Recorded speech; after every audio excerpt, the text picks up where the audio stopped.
Captain Kim Woo-jin pressed his face against the cold glass of the transport shuttle and stared at the massive structure floating in space before him. Kepler 442 station stretched across the void like a metal city, its lights twinkling against the black of deep space. Hundreds of docking bays lined its outer ring, each one designed for different alien ships with their strange shapes and glowing engines. This was his first time seeing the famous station up close. For 300 years, it had served as the center of all communication in the galaxy. Every major alien race had representatives here. Every important message passed through its quantum arrays. Every trade deal, peace treaty, and scientific discovery was announced from this place. But today something was very wrong. The shuttle pilot, a young woman named Officer Park Ji-min, spoke quietly into her headset. "Control tower, this is Transport 7 requesting docking permission at Bay 12. The response came back immediately. "Permission granted, Transport 7. Please proceed to Bay 12 immediately. Command is waiting." Kim noticed the tension in the control officer's voice. Even the docking bay seemed unusually empty. Normally, ships from dozens of different worlds would be coming and going at all hours. Today, he counted only 5 alien vessels in the entire visible area. As the shuttle settled into the docking bay, Kim gathered his diplomatic case and checked his uniform one last time. He was here on urgent orders from Earth Command, but nobody had told him exactly why. The message had been simple. "Report to Kepler 442 station immediately. Critical situation developing." The airlock hissed open, and Kim stepped onto the station's main deck. The artificial gravity felt slightly heavier than Earth normal, and the air carried the mixed sense of 100 different worlds. But even here, something felt off. The usual busy noise of the station was muted, almost quiet. Commander Lee Da-hai was waiting for him at the airlock. Kim had worked with her before during the Centauri trade disputes 5 years ago. She was a smart, tough woman who never wasted time on small talk. Today she looked worried. "Captain Kim," she said, shaking his hand firmly. "Thank you for coming so quickly. We need to talk right away." She led him through the station's main corridors. Kim had studied the station's layout, but seeing it in person was different. The corridors were wide enough for the largest alien species to move comfortably. Signs were posted in 47 different languages and symbol systems. Normally, the halls would be full of beings from across the galaxy, but today, they seemed almost empty. "Where is everyone?" Kim asked as they walked. "That's exactly what we need to talk about," Lee replied. "Conference room 7. Ambassador Park Min-ho is waiting for us." The conference room was designed for multi-species meetings, with different types of seating and atmosphere controls. Ambassador Park was standing at the large display screen, studying what looked like a star map. He was an older man with gray hair and tired eyes. Kim had never met him personally, but everyone in the diplomatic corps knew his reputation. "Captain," Park said without turning around. "Look at this." The display showed a 3-dimensional map of the local galaxy. Thousands of star systems were marked with different colored lights. Green meant active communication. Yellow meant limited contact. Red meant no communication at all. 3 months ago, Kim knew, almost all of those lights would have been green. Today, huge sections of the galaxy showed red. "The Vorthan Empire," Park said, pointing to a large cluster of red lights. "Masters of quantum physics. They built half the communication technology we use in this station. 3 months ago, they stopped talking to anyone." He moved his finger to another dark section. "The Melody Harmony. They used to broadcast their crystal songs across 12 star systems every day. Beautiful music that could be heard from one end of their space to the other. Silence for 2 months now." Kim studied the map more carefully. "What about the Nexari Collective?" "Gone quiet 6 weeks ago," Lee said. 3 trillion individual minds linked together in perfect harmony. They used to send us philosophical discussions and mathematical proofs daily. Now, nothing. Park touched a control, and the map changed to show a time progression. Kim watched as the red zone spread like a disease across the galaxy. First, the most advanced civilizations went dark, then their neighbors, Then civilizations that had never even been in direct contact with the first ones. It's not random, Kim said. There's a pattern. Yes, Park nodded. The most advanced species go silent first. The ones with the most sophisticated technology, the most unified societies, the most developed minds, they disappear from our communications and they never come back. Kim felt a chill run down his spine. Disappear? You mean they're being destroyed? That's what we thought at first, Lee said. We sent scout ships to investigate the Vorthan Empire's core worlds. The planets are still there. The cities are still there. We even detected life signs. But no, one responds to any communication attempts. She pressed another button and the display changed to show communication logs. These are the last messages we received from each civilization before they went silent. Look carefully. Kim read through the messages. At first they seemed normal. Scientific reports, trade requests, diplomatic notes. But as he read the final messages from each species, he began to notice something strange. The Vorthan Empire's last message had been about a new discovery in quantum mechanics. But the language was different somehow. More formal, more unified, like it had been written by committee instead of individual scientists. The melody's last song had been technically perfect, but it lacked the creative variations that had made their music so beautiful. Every note was exactly where it should be, with no personal touches or individual style. The Nexari's final philosophical discussion had reached a conclusion. That was the strangest part of all. The Nexari never concluded their debates. They loved to argue and discuss ideas forever, but their last message had been a simple statement. We have found perfect understanding. No further discussion is necessary. They all changed, Kim said quietly. Right before they went silent, they all became more unified. Exactly, Park said. Something is happening to them. Something that takes away their individuality, their creativity, their ability to disagree with each other. Lee pulled up another display. And now it's moving toward human space. We lost contact with our colonies on Kepler 438b and Tau Ceti F yesterday. Both colonies reported strange dreams and unusual feelings of unity among the colonists just before communications ended. Kim stared at the map, watching the red zones creep closer to Earth and the other human worlds. Hundreds of advanced civilizations had fallen silent. Species that had survived for millions of years, that had mastered technologies beyond human understanding, had simply stopped being themselves. What do we know about what's causing this? He asked. Park and Lee exchanged glances. We have theories, Park said slowly, but none of them are good. The best guess from our scientists is that we're dealing with something that operates on the level of consciousness itself, Lee explained. Not a physical force, not a weapon we can fight with ships or soldiers. Something that reaches into minds and changes how people think. Kim sat down heavily in one of the human-sized chairs. And it's coming for us next. The pattern suggests we have maybe 6 months before it reaches the Sol system, Park said. Every other species has fallen to it. Advanced or primitive, peaceful or warlike, unified or diverse. It doesn't seem to matter. Once it reaches a civilization, that civilization changes and then goes quiet forever. The room fell silent as the three humans contemplated their situation. Outside the conference room windows, Kim could see the lights of the few remaining active civilizations still docking at the station. Soon even those might be gone. There has to be something we can do, Kim said. Some way to fight this thing or protect ourselves. Maybe, Lee said. But we need to understand what we're really facing first, and we need to figure out why it targets advanced civilizations first. Park turned back to the star map. Captain, you're being assigned to head up our investigation team. Work with our scientists, study the pattern, try to find some weakness we can exploit. Kim stood up and straightened his uniform.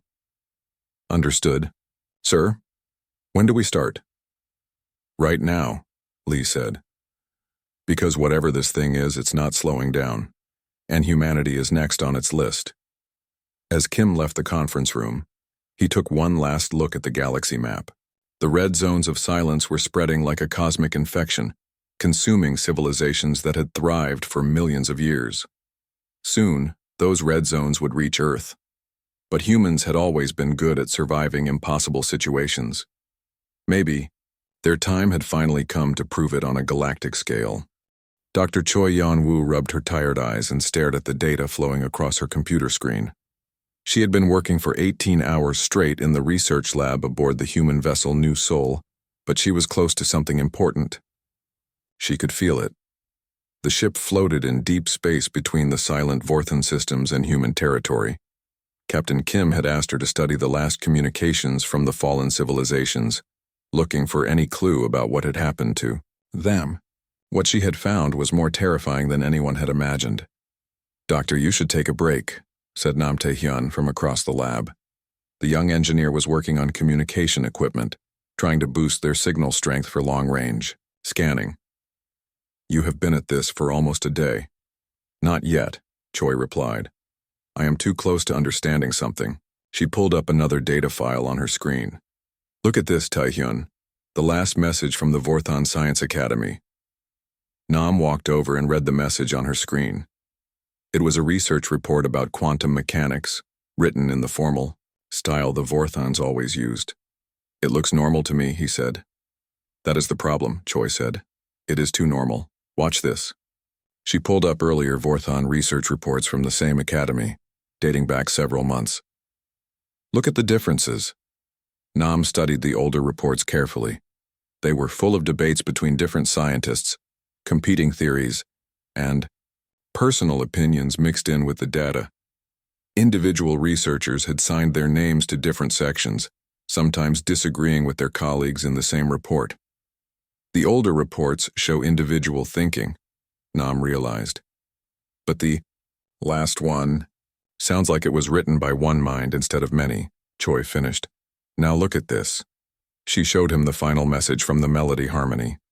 The crystal beings used to create complex musical compositions that reflected the individual creativity of each singer. Their songs were famous across the galaxy for their beautiful imperfections and personal touches. "The last song is technically perfect," Choi explained. "Every note is exactly where it should be according to mathematical principles. But it has no soul, no individual expression. It sounds like a computer created it instead of living beings, communications." Specialist Han So-young joined them at the workstation. She had been monitoring signals from across the galaxy, hoping to catch any transmissions from the silent zones. "Doctor, I think I found something you need to hear," she said. "What is it?" Choi asked. So-young connected her equipment to the main display. "I picked up a weak signal from one of the outer melody worlds. It is very faint, but I managed to clean it up." She pressed play. A haunting crystal song filled the lab. But this was not like the perfect final transmission they had heard before. This song was broken, fragmented.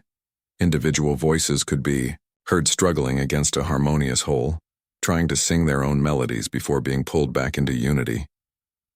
"They are still there," Nam whispered. "But they are fighting something." Choi felt her heart racing.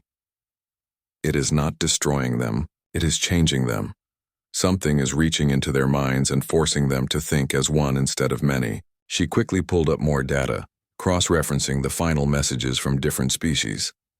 The pattern became clear. In every case, the last communications showed a loss of individual thought, personal creativity, and the ability to disagree or debate. "The entity feeds on consciousness," Choi said, her voice filled with excitement and fear. "But not by destroying it. It unifies it. It takes all the different minds in a civilization and forces them to think the same thoughts, want the same things, become one single consciousness." So-young looked confused. "But why would it do that?" "Maybe it sees individual thought as chaos," Nam suggested. "Maybe it thinks unity is better than diversity." Choi nodded. "Or maybe it simply cannot understand how consciousness can exist in so many different forms. So it simplifies everything by making all minds think alike." She began, typing rapidly, pulling up psychological profiles of the affected species. "Look at this pattern. The Vorthans were highly logical and organized. The melody valued harmony above all else. The Nexari already lived as a collective mind. All of these species had some form of natural unity in their thinking. What about the others? So Young asked. Choi showed them data from dozens of other silent civilizations. Every single one had some form of mental unity. Either they were naturally telepathic, or they had strong cultural values that made them think similarly, or they had advanced enough to eliminate most disagreements in their society.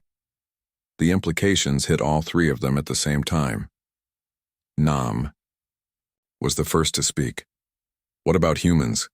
Choi laughed, but it was not a happy sound. Humans are the most chaotic, disagreeable, individualistic species in the galaxy. We cannot agree on anything. We fight about everything. We have thousands of different cultures, religions, political systems, and ways of thinking. So we might be harder for this entity to unify. So Young realized. Or impossible, Choi said. But we need to test this theory. She opened a communication channel to Captain Kim aboard the diplomatic vessel. His face appeared on the screen, looking tired and worried. Dr. Choi, Kim said, what have you found? Captain, we need to attempt contact with one of the recently silenced human colonies, Choi said. I believe the colonists are still alive, but their consciousness has been altered. If my theory is correct, we might be able to communicate with individual colonists if we try. Kim frowned. That could be dangerous. What if this entity can spread through communication channels? I do not think it works that way, Choi replied. It seems to need direct contact with a civilization to affect them, but we need to be careful. An hour later, the research team was connected to Captain Kim's ship, and together they attempted to contact the silent colony on Kepler 438b. So Young managed to establish a communication link using emergency frequencies.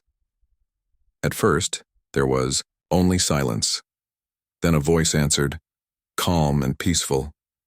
This is Kepler 438b colony. We hear you. The voice was strange. It sounded like many people speaking at once, their words perfectly synchronized. There was no emotion, no individual personality, just a collective response. This is Dr. Choi Yan-woo of the research vessel New Seoul, Choi said carefully. Can you tell us your status? We are well, the unified voice replied. We have found perfect peace, perfect understanding. There is no more conflict, no more disagreement, no more chaos. We invite you to join us in this perfect existence. Choi felt a chill, but she pressed on. Can I speak to Colony Administrator Baek In-ho? I know him personally. There was a pause. Then the same unified voice spoke again. There is no need for individual names. We are one. We think as one. We exist as one. But then, for just a moment, something changed. A different voice broke through, desperate and afraid. Yan-woo, help us. It is in our heads. We cannot think our own thoughts anymore. We are losing ourselves. The voice was quickly pulled back into the collective. Please ignore that disturbance, the unified voice said calmly. That was an echo of our former chaos. We are much better now. Choi ended the communication, her hands shaking. The lab was silent for a long moment. They are fighting it, Nam said quietly. Some part of them is still individual, still trying to resist. But the entity has them, So Young added. It has unified their consciousness, made them think as one. Choi stared at the communication equipment, her mind racing. But it is not perfect. Individual thoughts are still breaking through. The entity is struggling to maintain complete control over human minds. She turned to face her colleagues. This confirms my theory. Human consciousness is chaotic and individual. We might be the first species this entity cannot completely unify. So what do we do with this information? Nam asked. Choi smiled for the first time in days, but it was a grim smile. We find a way to use our chaos as a weapon. She opened a new communication channel to Captain Kim. Captain, I need to speak with Fleet Command immediately. I think I know how we can fight this thing. Outside the research ship, space looked calm and peaceful. But somewhere in the darkness, an entity that had consumed hundreds of civilizations was moving toward Earth. For the first time in eons, it was about to encounter a species that might be too chaotic to control. The real battle was about to begin. Fleet Admiral Yoon Jae-sung stood in the center of Luna Command's main operations room, staring at the massive holographic display that showed the current state of human space. Red warning indicators marked the locations where human colonies had gone silent. The entity was less than 6 months away from reaching Earth. Around the circular table sat the most important people in human civilization. Military commanders, scientists, diplomats, and civilian leaders had gathered for what might be the most critical meeting in human history.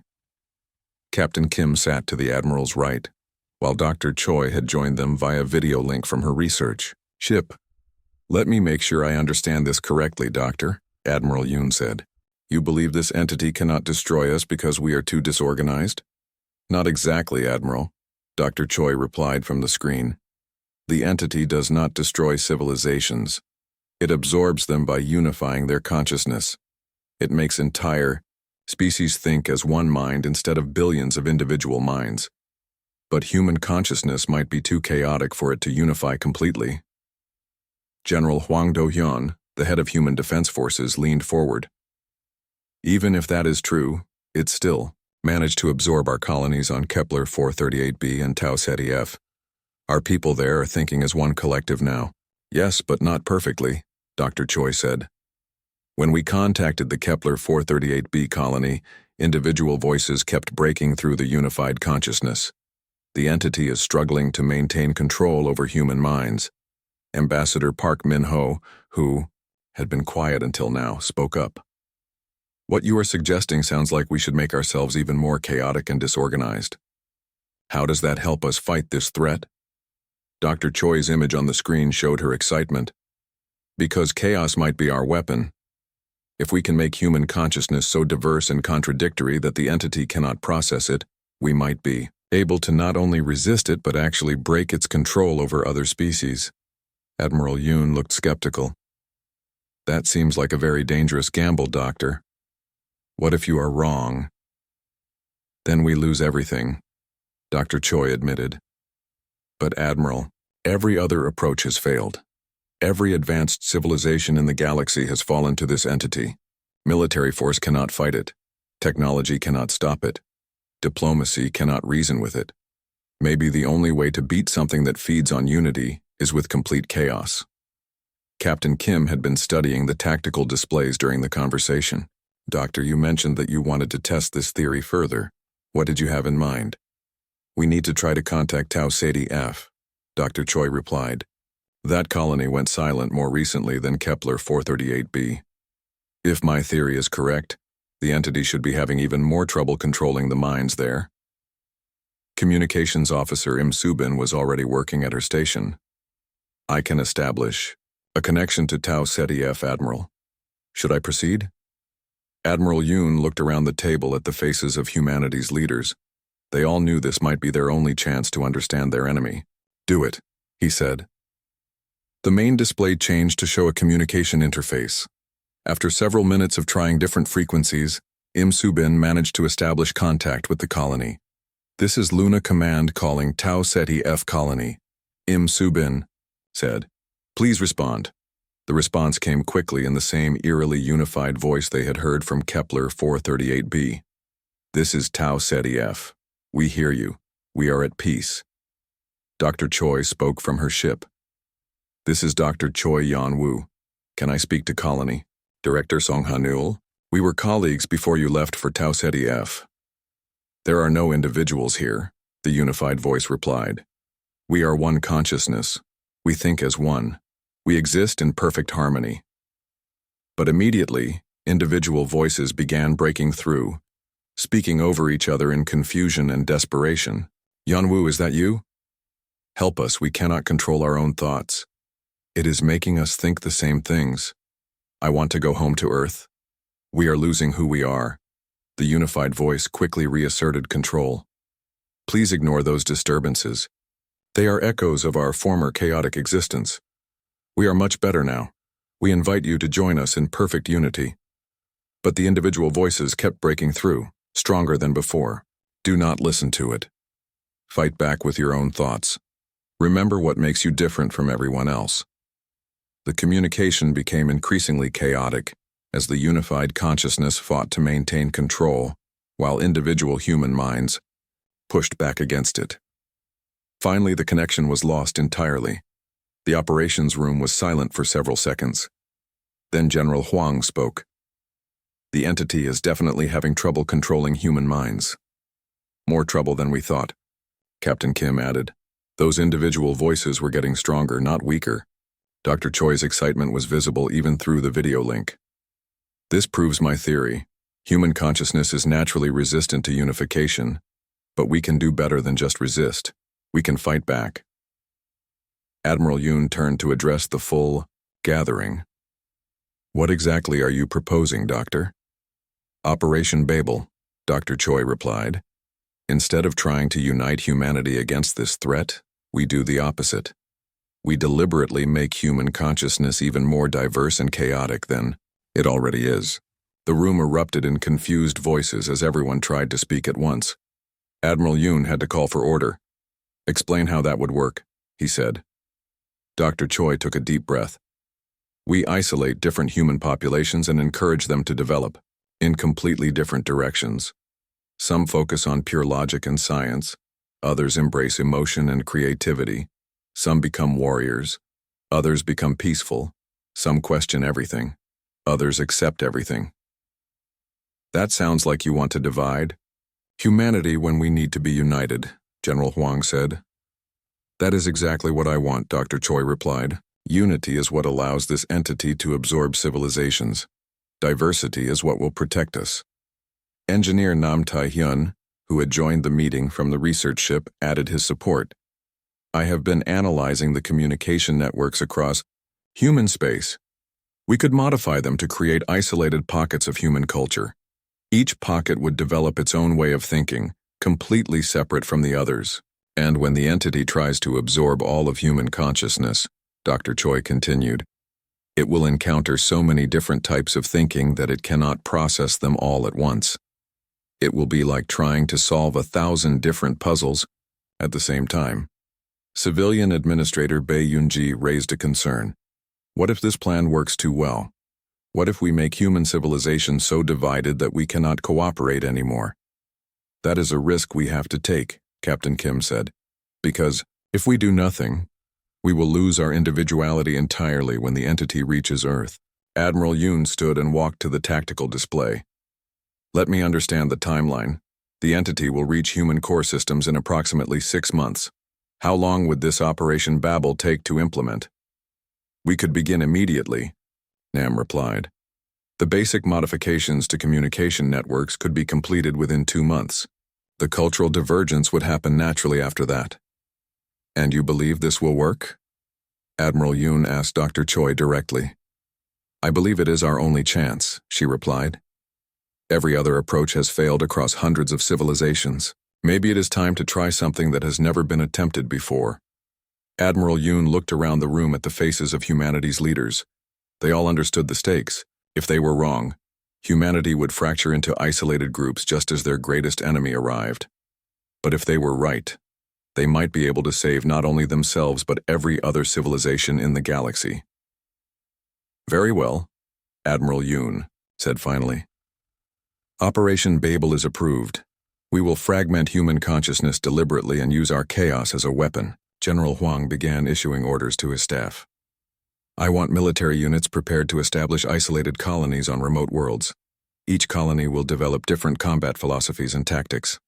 Administrator Bae started planning civilian evacuations. We will create completely different types of societies on different worlds.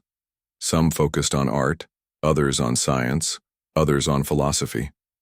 Captain Kim opened communication channels to human colonies across known space.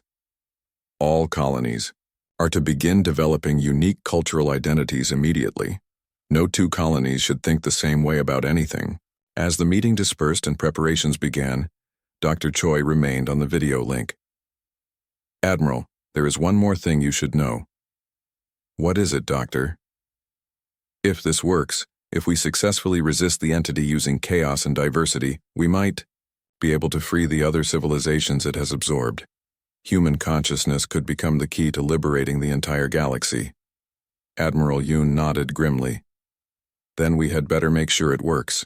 The fate of every thinking being in the galaxy may depend on how well humans can disagree with each other. Outside Luna Command, Earth continued its peaceful orbit around the sun. But across human space, the greatest experiment in conscious evolution was about to begin. Humanity was going to save the galaxy by becoming more human than ever before. 2 months after Operation Babel began, engineer Nam Tae-hyun stood in the communications center of New Terra Colony, watching the final modifications to their quantum relay system. Around him, technicians worked to complete the isolation protocols that would cut this world off from direct contact with other human colonies. "That should do it," said technician Lee Myung-soo, stepping back from the central console. New Terra is now completely isolated from the standard human communication network. You will only be able to contact other colonies through the emergency channels controlled by Luna Command. Nam nodded and activated his personal communicator. "This is Nam Tae-hyun reporting to Dr. Choi. New Terra isolation is complete. Beginning. Phase 2 of cultural development." Dr. Choi's voice came back clearly through the emergency channel. "Understood, Tae-hyun. How are the colonists responding to the new directives?" Nam looked out through the observation window at the colony below. The 10,000 humans who had volunteered to come to New Terra were already beginning to change their society according to the Operation Babel plan. They are embracing pure logical thinking as requested. All decisions are now made based on mathematical analysis and scientific evidence. Emotions are being suppressed in favor of rational thought. Excellent. What about the other colonies? Nam switched his view to the reports coming in from across human space. Eden's Gate is developing into a society focused entirely on artistic expression and emotional freedom. The colonists there spend most of their time creating art, music, and poetry. They make decisions based on feelings and creative inspiration rather than logic. He scrolled through more reports. The fortress worlds under General Huang are becoming pure warrior societies. The colonists train for combat constantly and see conflict as the natural state of existence. Meanwhile, the new Jeju colonies under Ban Administrator Bay are developing peaceful communes focused on harmony with nature. Dr. Choi sounded pleased. And they are all developing these cultures in complete isolation from each other. Yes. Each colony thinks their way of life is the correct one. The logical colonies believe emotion is weakness. The artistic colonies think logic is limiting. The warrior colonies see peace as surrender. The peaceful colonies view conflict as primitive. Perfect, Dr. Choi said. The more different we become, the harder it will be for the entity to unify our consciousness. But Nam had concerns. Doctor, we are already seeing problems. Some colonies refuse to trade with others because they disagree with their philosophies. The warrior worlds think the peaceful worlds are defenseless. The logical worlds think the artistic worlds are wasting resources. That is exactly what we want, Dr. Choi replied. Division, disagreement, conflict. The entity feeds on unity, so we are giving it the opposite. Nam switched to monitoring reports from the frontline observation posts. The entity has absorbed 3 more human colonies in the past week, but according to communications officer Im Subin's analysis, it is taking longer each time. The absorption process used to be completed within hours. Now it takes several days. It is struggling, Dr. Choi said with satisfaction. Each human colony it encounters is more chaotic and diverse than the last. We are creating a puzzle it cannot solve. On Eden's Gate, artist Kang Mi-rae was leading a group of colonists and creating a massive sculpture that changed colors based on their emotions. The colonists had decorated their entire settlement with abstract art, and they made all their decisions through artistic expression rather than logical debate. We must create something so beautiful and individual that no force in the universe can make us think alike, Kang told her followers. Every person must express their unique soul through art. The colonists cheered and began working on new creative projects. Each piece of art was deliberately different from all the others. celebrating individual expression over any form of unity. Meanwhile, on New Terra, philosopher Song Hanul was teaching colonists to question everything through pure, logical analysis. Emotion clouds judgment, he explained to a gathering in the colony's main hall. Only through mathematical reasoning and scientific evidence can we understand truth. The New Terra colonists had restructured their entire society around logical principles. Every decision, from what to eat for breakfast to how to organize their government, was made through careful analysis and debate based on facts and evidence. On the fortress world of New Sparta, General Huang Dohyun was training colonists for eternal warfare. Conflict is the natural state of the universe, he told his warriors. Peace is just the time between battles. We must be ready to fight anything that threatens our independence. The colonists had built their settlements like military bases and spent their days training with weapons and tactics. They saw every interaction as a potential battle and were prepared to fight to defend their warrior culture. In contrast, on a New Jeju, Administrator Bei Yunji was teaching colonists to live in perfect harmony with their natural environment. Violence and conflict are diseases of the mind, she explained to her peaceful followers. True strength comes from understanding and accepting all life. The New Jeju colonists had built their homes to blend with the natural landscape and spent their time meditation and caring for the planet's ecosystem. They believed that peace and harmony were the highest ideals. Dr. Choi monitored all these developments from her research ship, watching as human civilization deliberately fragmented into incompatible pieces. To any outside observer, it would look like humanity was tearing itself apart just as their greatest enemy approached. "Nam," she said through the emergency communication channel, "I am receiving reports that some colonies are considering military action against others. The warrior worlds think the peaceful worlds are weak targets. The logical worlds think the artistic worlds are wasting resources that could be used for defense. Should we intervene?" Nam asked. "No," Dr. Choi replied firmly. "Let them fight if they want to. The more chaos and disagreement we have, the better our chances against the entity." Engineer Nam felt uncomfortable with this approach, but he understood the logic. What about the entity itself? Any changes in its behavior? Communications specialist Han So-young joined the conversation from her monitoring station. The entity has reached the outer edge of our modified colonies. It encountered New Harmony yesterday, one of our peaceful agricultural worlds. "What happened?" Dr. Choi asked.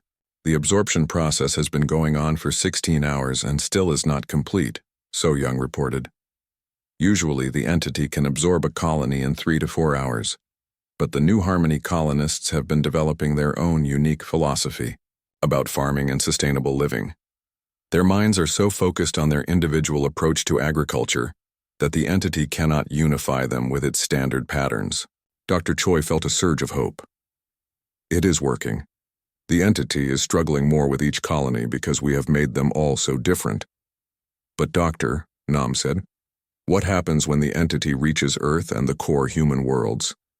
Those populations are much larger and more complex than our experimental colonies. Then we will find out if human consciousness really is too chaotic to control. Dr. Choi replied. Earth has 7 billion people with thousands of different cultures, religions, political systems, and ways of thinking. If the entity cannot handle our small experimental colonies, imagine what will happen when it tries to unify all of human civilization at once. Over the following weeks, reports continued to flow in from across human space. The entity was still advancing, still absorbing human colonies, but each absorption was taking longer and requiring more effort. Some colonies were fighting back during the absorption process, with individual minds breaking free from the unified consciousness for longer periods. On the monitoring station above Kepler 442, Commander Lee Da-hai was tracking the entity's progress toward the Sol system. At current rates, the entity will reach Earth in approximately 3 months, she reported to Dr. Choi. But its speed is definitely decreasing. It seems to be having more difficulty processing each human world it encounters. Any word from the absorbed colonies? Dr. Choi asked. We are still receiving fragmentary communications from some of them, Communications Officer Im Soo-bin reported. Individual voices breaking through the unified consciousness, sometimes for several minutes at a time. The entity's control is definitely not perfect. Dr. Choi smiled for the first time in months. Then Operation Babel is succeeding. We have turned human diversity into a weapon. Now we just need to see if it will be enough when the entity reaches the heart of human civilization. Outside her research ship, the stars continued their ancient dance across the void.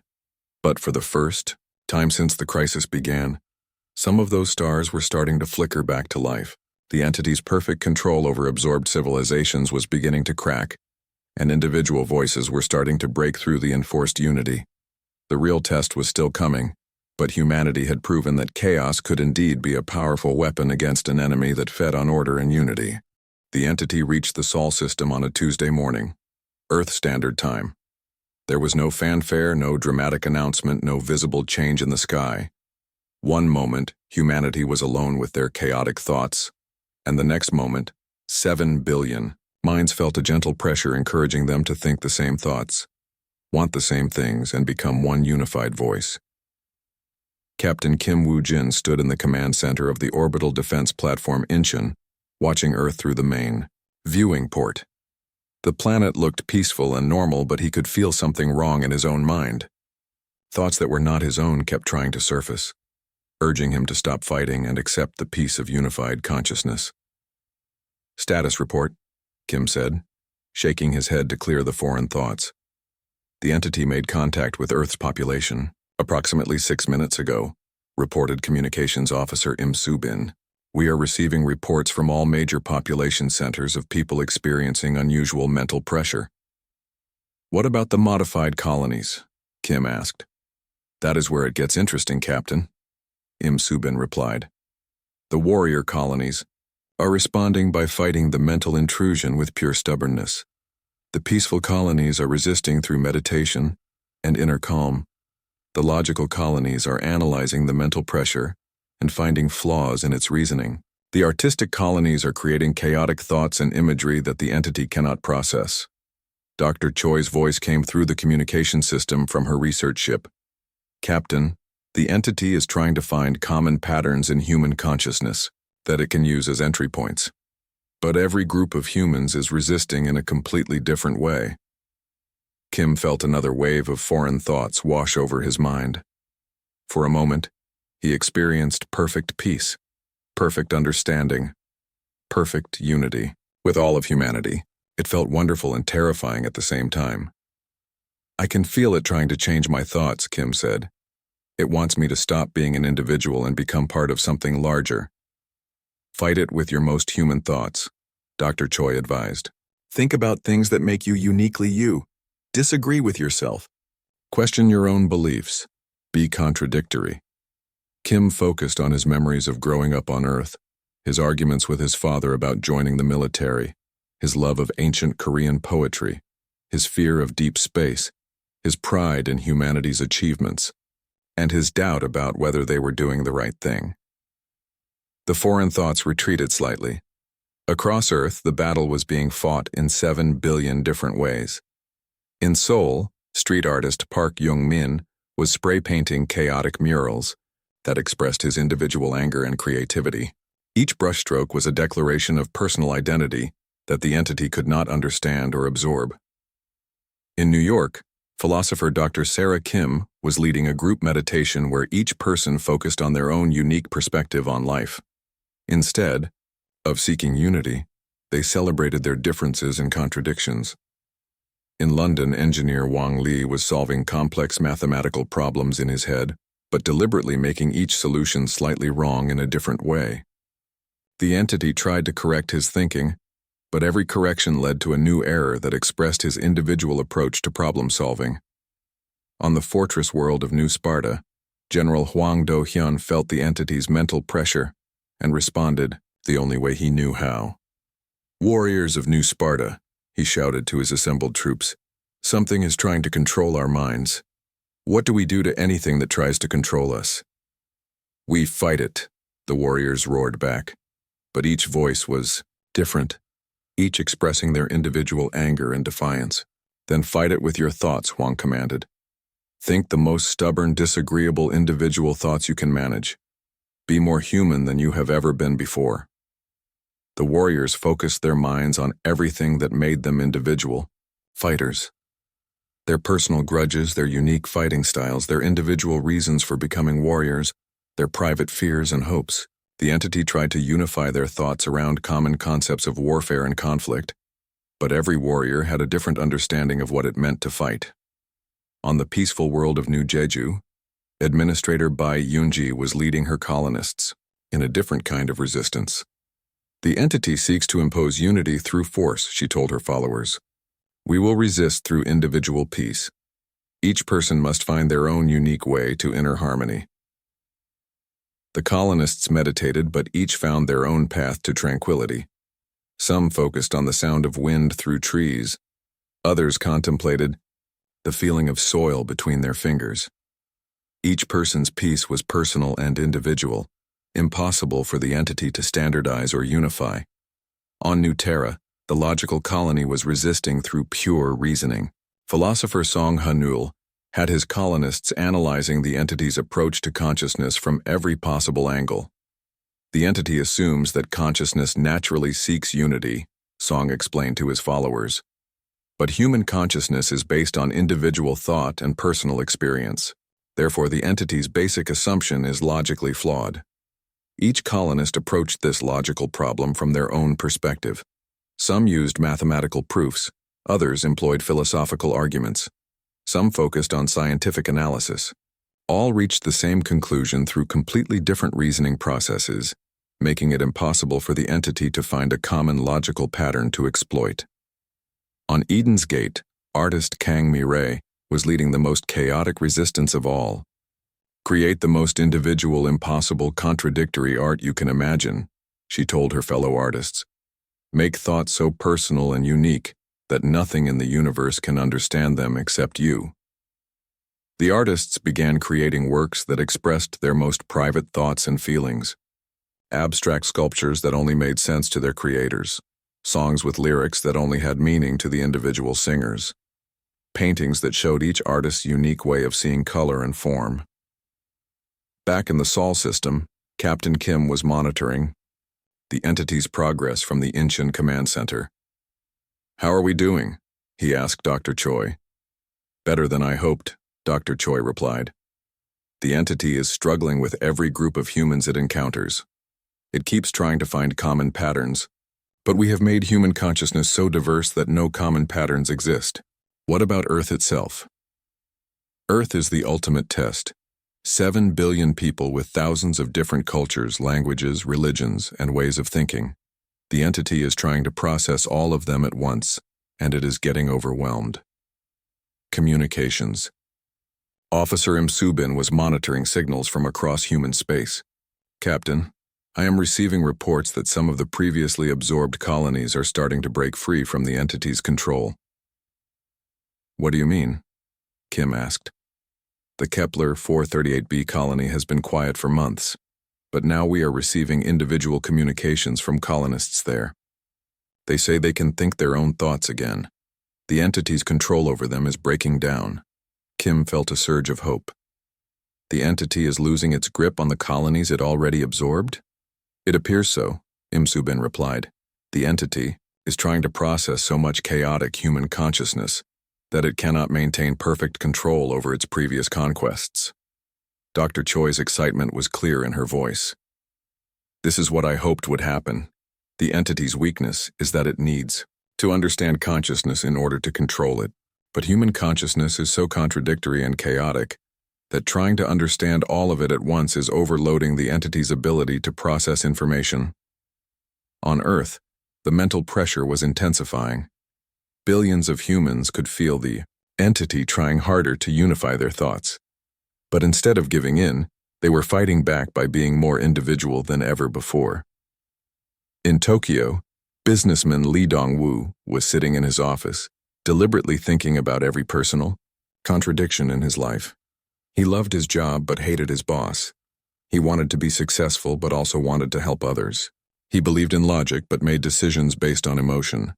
Each contradiction was a barrier the entity could not overcome.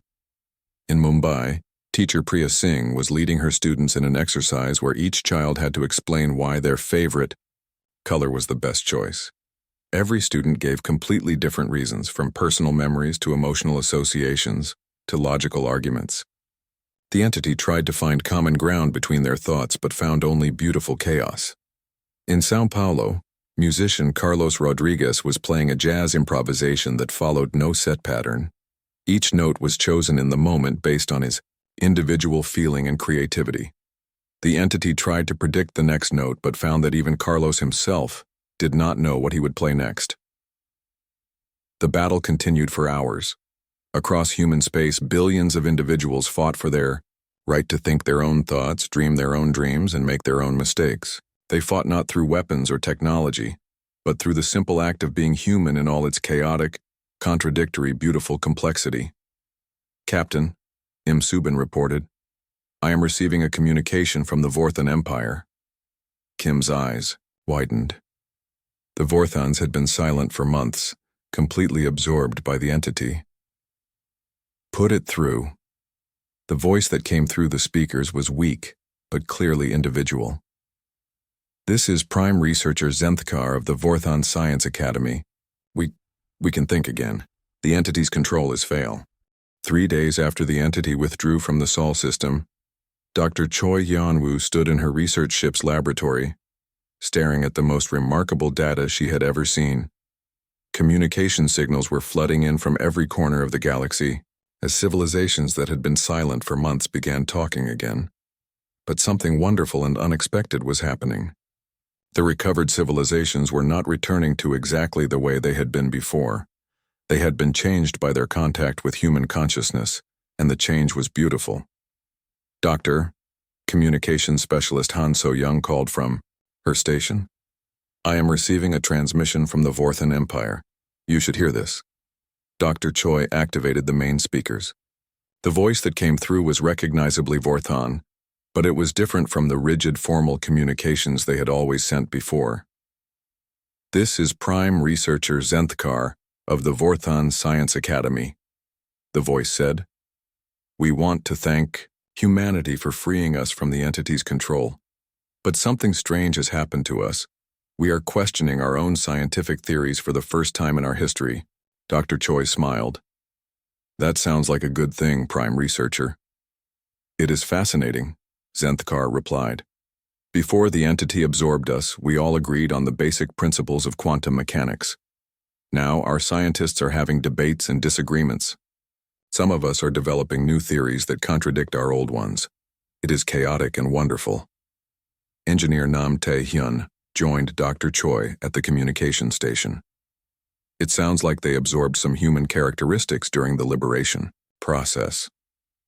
Another signal came in, this time from the melody harmony.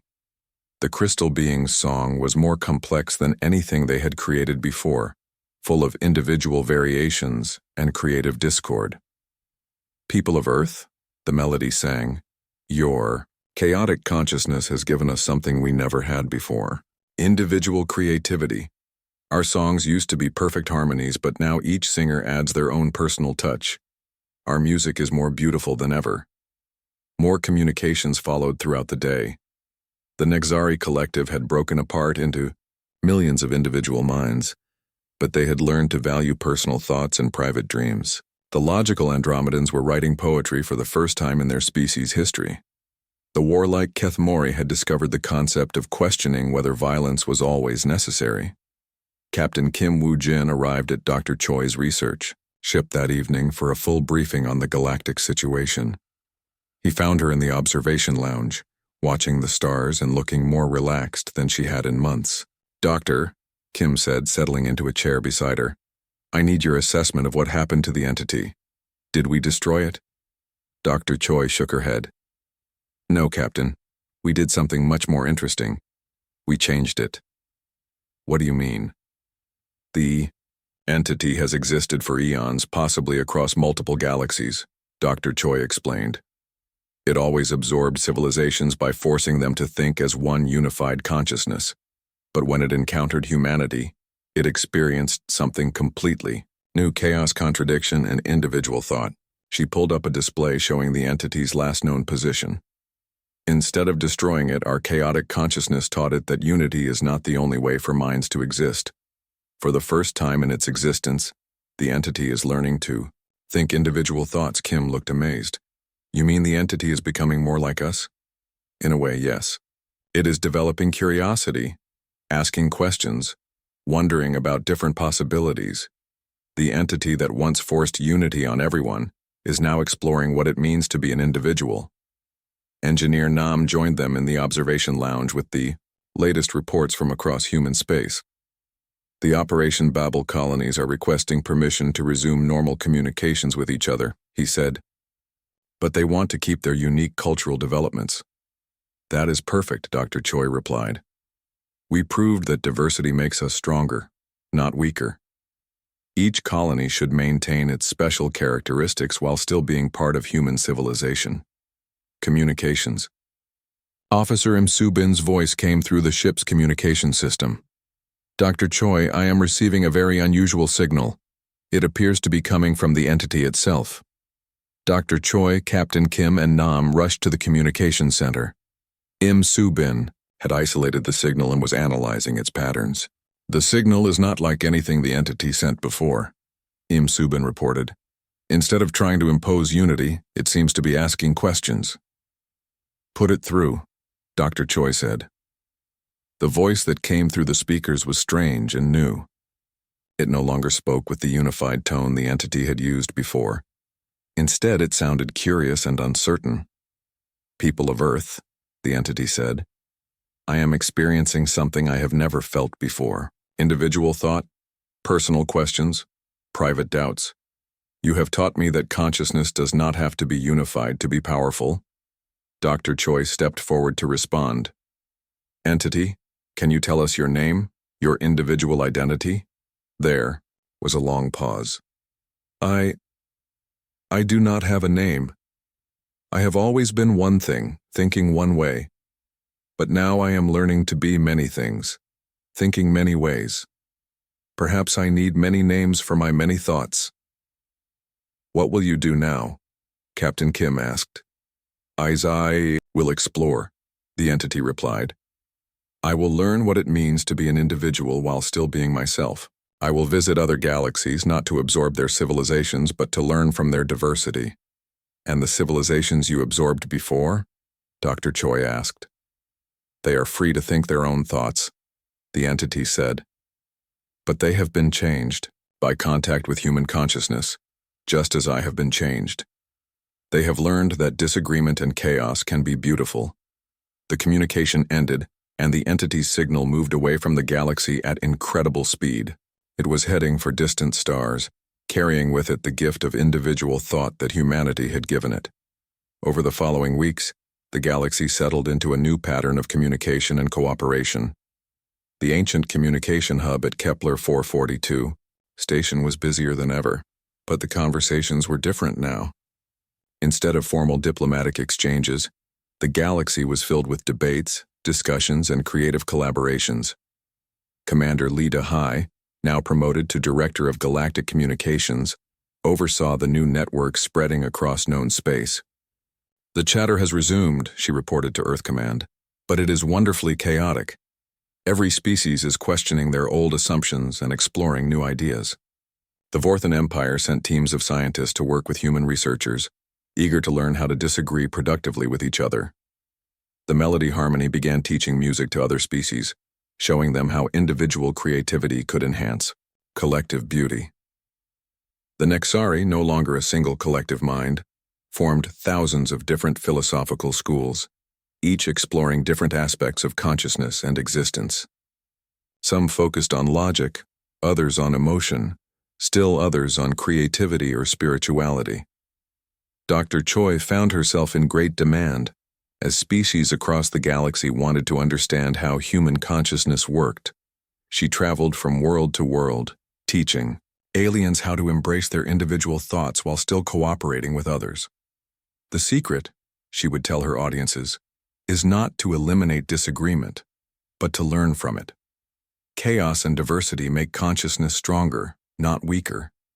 Captain Kim was appointed as the first human ambassador to the Galactic Council, which had reformed itself as a forum for debate and discussion rather than unified decision-making. His first speech to the assembled representatives was simple. We are all different, and that is our greatest strength. On Earth, humanity began to understand that their chaotic, contradictory nature was not a flaw to be corrected, but a gift to be celebrated. Schools began teaching students to think independently and question everything. Artists were encouraged to express their unique visions. Scientists were rewarded for challenging established theories. The fortress worlds that General Huang had established continued their warrior culture, but they also learned to question when violence was necessary and when it was not. The peaceful colonies that Administrator Bei had created maintained their harmony with nature, while also embracing individual approaches to spirituality and philosophy. Artist Kang Mi-rei's creative colonies became centers of galactic art, attracting beings from dozens of species who wanted to learn how to express individual creativity. Philosopher Song Hanul's logical colonies became universities, where students learned to think rationally while still maintaining personal perspectives on truth and meaning. Engineer Nam returned to Earth to help design new communication technologies that could handle the chaotic diversity of galactic consciousness. Instead of trying to standardize messages, the new systems celebrated the unique ways that different minds expressed their thoughts. As the months passed, the galaxy became a more vibrant and interesting place. Wars decreased as species learned to resolve conflicts through debate and negotiation. Scientific progress accelerated as researchers from different worlds shared their unique perspectives on universal problems. Art and music flourished as beings learned to appreciate individual creativity. Philosophy and religion evolved as different species explored new questions about the meaning of existence and consciousness. Dr. Choi often stood in her laboratory, monitoring the constant chatter of communications.